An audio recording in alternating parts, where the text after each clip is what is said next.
আসসালামু আলাইকুম, welcome to the kitchen whispers. আজকে আমরা স্বামী কাবাবের রেসিপিটি দেখাবো, যার জন্য প্রথমেই আমরা 600 গ্রাম গরুর মাংস ছোট করে কেটে নিয়েছি। আমরা সলিড চর্বি অ্যাভয়েড করব। এরপর আমরা এখানে নিয়েছি 200 গ্রাম বুটের ডাল। বুটের ডালটি আমি আগের দিন রাতেই ভিজিয়ে রেখেছিলাম, যেন এটা নরম থাকে এবং সিদ্ধ তাড়াতাড়ি হয়ে যায়। এরপর আমি এখানে 1.5 চামচ রসুন বাটা এবং 1.5 চামচ আদা বাটা নিয়ে নিব। আদা বাটা রসুন বাটা মাংসের পরিমাণের সাথে কম বেশি হতে পারে। এবং এরপর আমি এখানে আমার স্বাদ মতো লবণ অ্যাড করব। লবণটাও অনেকে কম খায়, অনেকে বেশি খায়। আমি আমার স্বাদ মতো লবণটা নিয়ে ফেলেছি।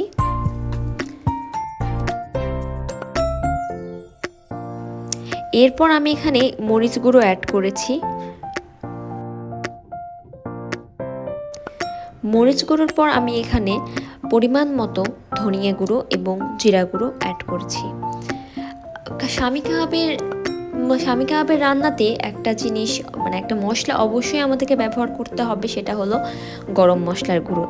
গরম মশলার গুঁড়ো আমি একটু পরিমাণে বেশি নিয়েছি, কারণ স্বামী কাবাবের আসল টেস্ট আসে যদি আমরা গুঁড়ো গরম মশলা ইউজ করি। এখানে গোটা গরম মশলা ইউজ করলে আমরা অথেন্টিক যে স্বামী কাবাবের টেস্ট সেটা আমরা পাবো না।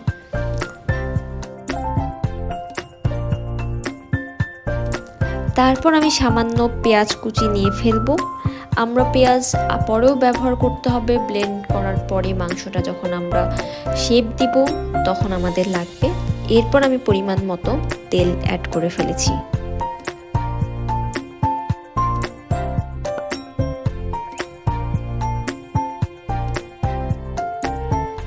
যখন সবগুলো উপকরণ নেওয়া হয়ে যাবে, তারপরে এগুলো ভালো করে মাখিয়ে নিব।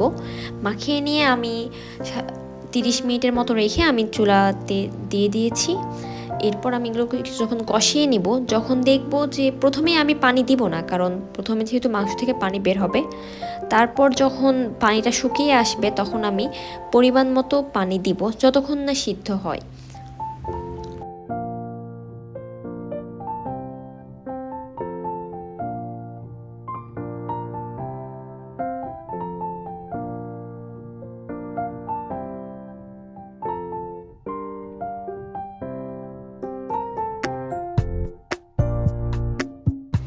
প্রথমে আমি 2 কাপের মতো পানি অ্যাড করেছিলাম।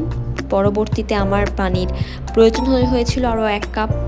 এরপর আমি সেটা অ্যাড করে ঢাকনা দিয়ে ঢেকে রেখেছিলাম।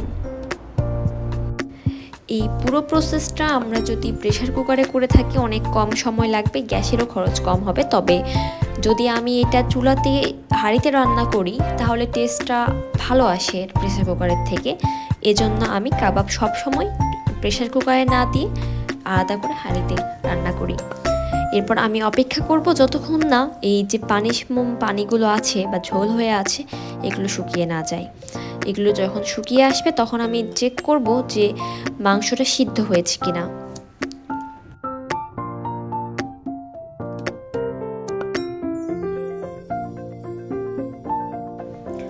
মাংস এক পর্যায়ে সিদ্ধ হয়ে গেছে এবং এরপর আমি এগুলোকে ব্লেন্ড করে নিয়েছি প্রয়োজন মতো শেপ দিয়ে। যখন এগুলো এখন একদম প্রপার ব্লেন্ড হয়েছে এবং সাথে আমি ধনিয়া পাতা, মরিচ এবং পেঁয়াজ নিয়ে নিয়েছি। এরপর আমি আমার ব্লেন্ড করা মাংসে ধনিয়া পাতা, মরিচ এবং পেঁয়াজ অ্যাড করে ফেলবো।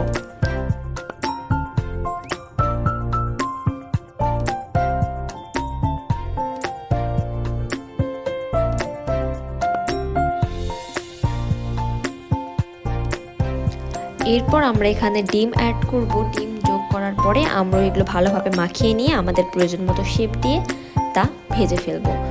তো আমরা চাইলে এগুলোকে শেপ দিয়ে বক্সে করে বা এয়ার টাইট কন্টেনারে আমরা এগুলো ডিপ ফ্রিজে বেশ কয়েক মাসের জন্য ফ্রোজেন করে রাখতে পারি।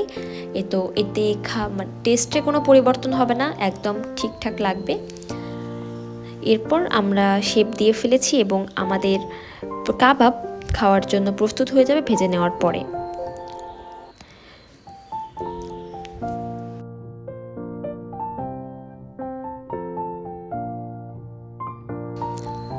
আমার কাবাব প্রস্তুত হয়ে গেছে এবং ধন্যবাদ সবাইকে আমার রেসিপিটি দেখার জন্য। অসংখ্য ধন্যবাদ। Thank you.